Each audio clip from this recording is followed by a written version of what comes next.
This is Desi White, the head of school secretary at Sterling Choices Academy. We would like to inform all of our students and their parents that early Saturday morning we received a confirmation that 4 of our academic staff members were arrested for disorderly conduct and for driving after alcohol abuse.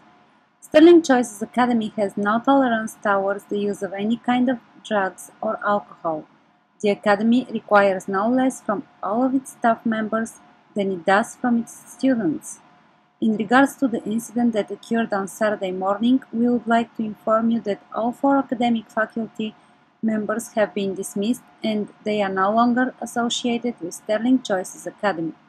Our no drug and no alcohol policy has now been established and followed for more than 160 years since the foundation of our school. This policy is a part of our commitment to exceptional education, and we believe that it helps ensure the safest possible environment for our students. For that reason, Sterling Choices Academy will not compromise the application of its no alcohol and no drug policy regardless if students or staff members are involved in an act of disobedience. Thank you for your attention.